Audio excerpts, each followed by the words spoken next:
أهلا بيكم في يوم جديد مع ندى عادل. كل يوم جديد ربنا بيكتبه لنا ليه معنى، إنك تقوم تتحرك تعافر عشان توصل.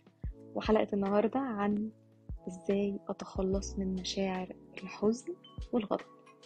في البداية أحب أقول إن أي مشاعر عندنا بنحس بيها سواء كانت positive أو negative فهي أكيد موجودة لسبب. ربنا ما بيخلقش حاجة ملهاش قيمة ملهاش معنى. وقبل ما نتعمق شوية في مشاعر الحزن والغضب محتاجين ان احنا نفهمهم الاول. تعالوا كده نقول يعني ايه غضب.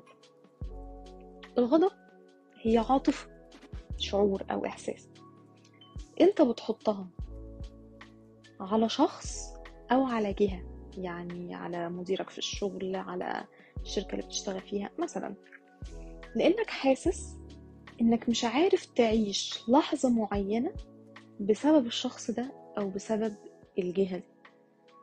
كلام عميق شوية بس هنحاول نفصصه بالراحة. يعني ايه؟ يعني في حاجة معينة، انا دلوقتي متخانق مع مامتي او بابايا، تمام، وبدأت احس ان انا هبدأ اتعصب وهبدأ ازعل وهبدأ اعلي صوتي وابدأ احكم ان ابويا او امي هو السبب، هو اللي عصبني، هو اللي ضايقني، وان انا هنا تقمصت دور ضحية في خناقة أسرية أو خناقة عائلية. فابدأ أتقمص دور الضحية، فهنا هتلاقي مشاعر الغضب أو الحزن بدأت تخرج وتاخد حيز كبير من مشاعرك ومن تفكيرك. فهنا الحل إيه؟ يعني أنا ليه حسيت بالإحساس ده دلوقتي في اللحظة دي؟ وليه الإحساس ده مثلا متكرر في كل خناقتي مثلا مع مامتي وبابايا أو مع شريك حياتي أو مع صحابي في الشغل أو صحابي في الجامعة أو في المدرسة whatever؟ ليه بغضب بسرعة؟ ليه أنا كل ما حد بيقول لي كلمة بتلاقي في شرارة كده كأن في حد ولع في البيت؟ فما بقدرش أمسك نفسي أو ما بقدرش أسيطر على مشاعري أو على أفكاري. طيب هنا في حاجة محتاج إنك تعملها، تعالوا أقول لكم دلوقتي الحلول. أول حل معانا، خلونا نبص للغضب أو للحزن من منظور تاني. اقلب الدايركشن بتاع نظرتك أو اخرج بره الاريا اللي فيها المشاعر الحزن أو الغضب، وابدأ اكتشف هو ليه الغضب حصل هنا او ليه الحزن حصل في الموقف المعين. فلما تبدأ تسأل نفسك تبدأ تكتشف ان في زي غرفة مظلمة كده جواك ما فتحتهاش قبل كده، هي اللي بتخزن فيها المشاعر السلبية دي سواء كانت غضب او حزن. فأول حاجة الغضب او الحزن خلاك تفكر فيها هو انك تدخل جوه نفسك. هو عايزك، هو بخبط على بابك كده عشان يقولك هاي انت عندك مشكلة في الحتة الفلانية، فتعالى كده نشوف ايه المشكلة عشان نحلها، عشان ننتهي من السبب اللي هو الغضب او الحزن، المشاعر السلبية اللي بتنتج عن الحدث اللي بيحصل ده. تاني حاجة، ابدأ اغوص في مشاعري وفي افكاري وفي غضب، ادخل جوايا اكتر، احس الوجع ده جاي منين. هل ممكن يبقى جاي من قلبي؟ هل ممكن يبقى جاي من عقلي؟ هل ممكن يبقى جاي منين؟ اكتشف كده الوجع ده جاي لي منين وناتج عن ايه، ومن غير مصدر حكم ولا على نفسي ولا على الشخص اللي قدامي اللي سبب لي اللي انا شايف انه سبب لي الغضب ده. يعني اخرج من ايه، من دور الضحية ده شوية من غير ما احكم سواء بالغلط او بالصح. تالت حاجة، ايه هي القيمة اللي انا عايزة اعيشها بس شايف ان الشخص ده او المكان ده بيقلل مني او مخليني مش عارف اعيش السعادة في الحتة الفلانية. for example مثلا انا عايزة ادخل جامعة معينة، ابويا وامي رافضين ان انا ادخل الجامعة المعينة دي، فانا دلوقتي حاسس ان انا مقهور بان هم عايزين يدخلوني جامعة ما بحبهاش او عايزيني ادرس مجال انا ما بحبوش، وحاسس ان انا ضحية لافكارهم وان هم عايزين يحققوا فيا حاجة كان نفسهم فيها ومعرفوش يحققوها. ماشي انا معاك، بس انت ستيل مش ضحية. انا عارفة ان الحتة دي بالذات بيحكمها حاجات كتير، بيحكمها ماديات وبيحكمها افكار، especially لو الاب او الام شخصيات اصلا طف وعندهم غرف مظلمة كتير في شخصياتهم، بيصعب التعامل مع هذه الشخصيات. for example حصل هنا الغضب، ان حصلت الشعلة، هم جم على الجرح اللي جواك اللي هو انا عايز ادرس الحاجة الفلانية وهم رافضين ان انت تدرس الحاجة الفلانية دي، فبالتالي هيحصل حزن وهيحصل غضب.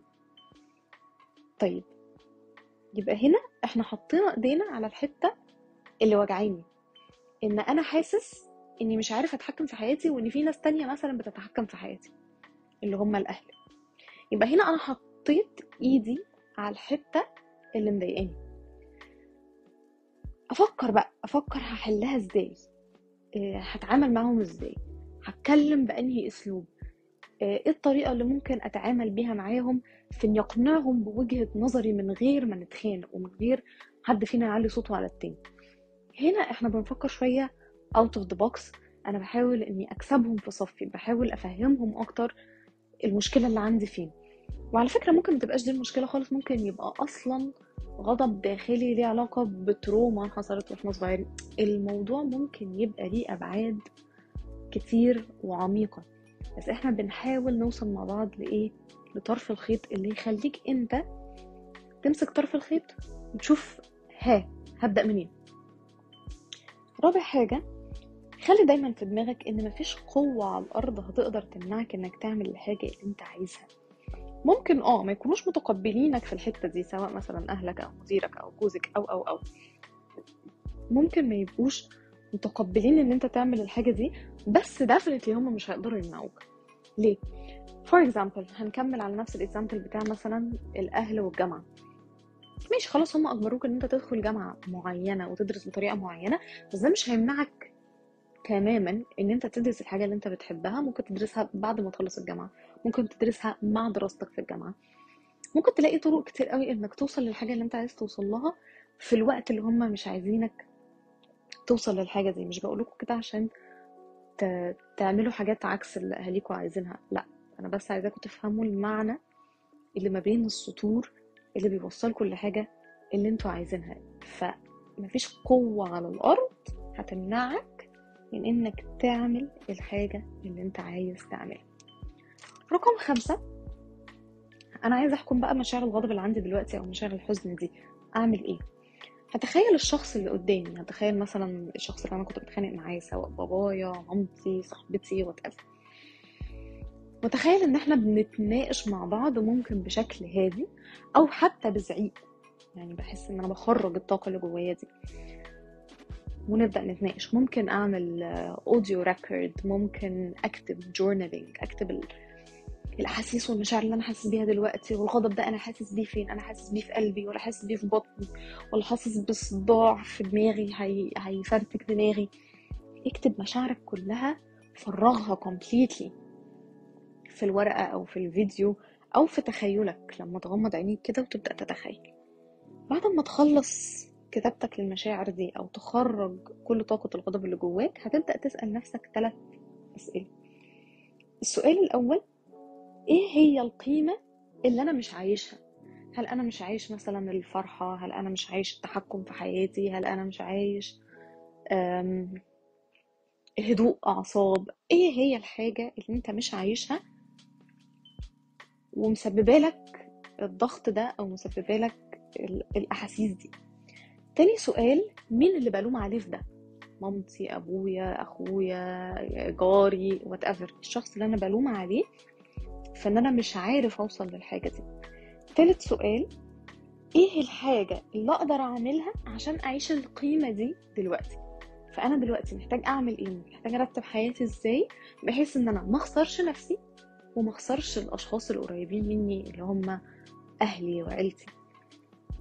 وقتها بس هتبدأ تلاقي ان المشاعر دي بترشدك عشان توصل لنفسك اكتر.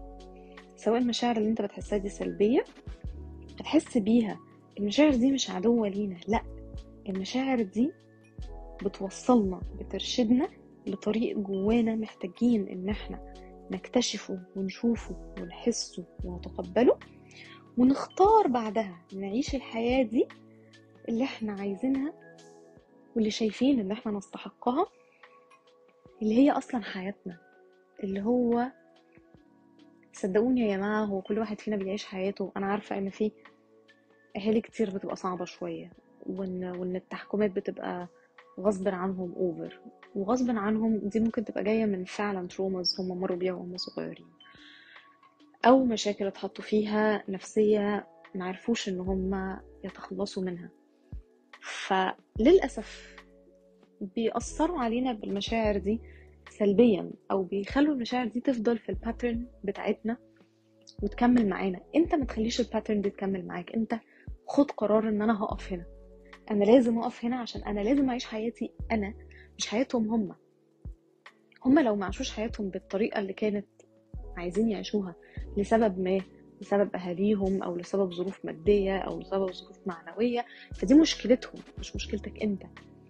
مشاكلك انت واعي دلوقتي، احنا في عصر دلوقتي عندنا وعي كافي ان احنا نختار حياتنا، وان احنا ناخد قرارات، وان احنا نبقى قد القرار اللي بناخده، سواء كان القرار ده غلط او صح.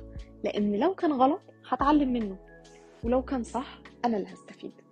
فحياتك انت اللي متحكم فيها مش حد تاني. سادسا، ربنا زي ما قلت لكم في الاول ما خلقش اي حاجة في الدنيا صدفة، ومشاعرنا ليها اهمية وليها لازمة كبيرة. كل حاجة بنمر بيها هي درس بنتعلمه، بيحصل عشان يقوي نقط ضعفنا او يغير من طريقة تفكيرنا، وده من رحمة ربنا بينا. فالغضب والحزن ساعتها اسأل نفسك انا هتعلم ايه من المشاعر دي؟ ايه اللي حصل من ده اقدر استخدمه اني احسن حياتي واحسن جودة حياتي واغير من نفسي، من غير ما احكم على نفسي او احكم على الاشخاص الاخرين. ودور جوه نفسي هلاقي كل الاجابات دي موجودة، واسأل ربنا وانوي من النهاردة ان انا اتغير. انتوا مش عارفين يا جماعة قوة النية جبارة. اي نية انت بتاخدها وعندك عزم وعندك قدرة ان انت تغير وتبقى احسن وتحسن من نفسك، ربنا بيقف جنبك وبيفتح لك كمية ابواب انت مش متخيلها. خد النية من دلوقتي انك هتتغير للاحسن، وخلي دايما الجملة دي قدام عينيك، انا بتغير للاحسن وعايزة ابقى نسخة احسن من نفسي اللي فاتت، عشان نفسي، مش عشان حد يقف قدامي ويسقف لي ويقول لي برافو انت عملتي اللي احنا معرفناش نعمله. لا، انت ما بتتغيرش عشان الناس، انت بتتغير عشانك انت. عشان لما انت هتعرف نفسك اكتر وتقرب منها اكتر، هتعرف انت عايز تعمل ايه في حياتك، هتعرف الهدف اللي ربنا خلقك ووجدك على الارض عشانه، وهيبقى اسهل بالنسبة لك في السعي انك توصل للهدف اللي ربنا خلقك عشانه. والهدف اللي ربنا خلقك عشانه ده هو اللي انت بتحس فيه بالحب، بالمتعة، بالراحة، بالسكينة، بالسعادة، بكل المشاعر الإيجابية. فخلونا كده نقرب من نفسنا واحدة واحدة، نحب نفسنا واحدة واحدة. وهتلاقوا في البودكاست اللي فاتت ازاي احب نفسي وازاي اعرف نفسي وازاي اكتشف نفسي. ارجعوا للبودكاست دي واسمعوها، واقروا كتير عن الموضوع، واسمعوا ناس تانية غيري. طوروا من طريقة تفكيركم، طوروا من طريقة حياتكم، حسوا بقيمة الحياة اللي ربنا رزقها لكم. مهما كان عندك ضغوطات، مهما كان عندك صعوبات، فهي في الأول وفي الآخر دي رحلتك انت دي مفيش حد شبهك فيها، ومفيش حد هيعرف يخرج من الرحلة بتاعتك دي أو من المحنة اللي انت فيها غيرك انت، وغير بطريقة معينة. انت بس اللي بتعمل الطريقة دي ببصمتك، بشخصيتك، بإصرارك وعزمتك وقوتك. ومهما كنت حاسس انك ضعيف، ليك رب لازم تطمن ان هو واقف جنبك، لازم يبقى عندك يقين في ربنا ان هو عمره ما هيسيبك، عمره ما هيكسرك، وان اي قرصة ودن هو بيديها لنا علشان يعلمنا، مش عشان يأذينا او يوجعنا. ولو فيها وجع زي الحزن او الغضب، فده برضه عشان يفتح لك، ينور لك طريقك، ينور لك روحك، يقربك منه اكتر، فتلاقي الحياة احسن واريح. وافتكروا دايما انكم كل حاجة تعملوها في دنيتكم تعملوها بحب. الحب اقوى طاقة على وجه الارض. لما بتعمل حاجة بحب وبتوصل للي قدامك بحب، سواء في شغلك، سواء في دراستك، سواء في اي حاجة انت بتعملها، صدقني بترد لك تاني بحب، وبتترد لك في اوقات غريبة وفي حاجات انت مش متخيلها. ابواب ربنا بيفتحها في وشك out of nowhere من غير ما تكون عامل حسابك ليها، بس عشان انت كنت صادق مع نفسك، وصادق مع اللي حواليك، وصادق في نيتك، وصادق في انك فعلا عايز تتغير. وبس كده خلصت حلقتنا النهاردة. اشوفكم البودكاست اللي جاي. والبودكاست ده كان بناء على طلب الجماهير على انستجرام، فلو عايزين نتكلم عن حاجات مشابهة لكده ابعتولي على انستجرام، وانا هعمل لكم على طول البودكاست اللي نفسكم فيها، او اقدر اساعدكم بالحاجة اللي في ايدي او بالتولز اللي معايا، ونتطور سوا ونبقى احسن كلنا علشان نعيش حياة افضل. اشوفكم البودكاست اللي جاي. شكرا.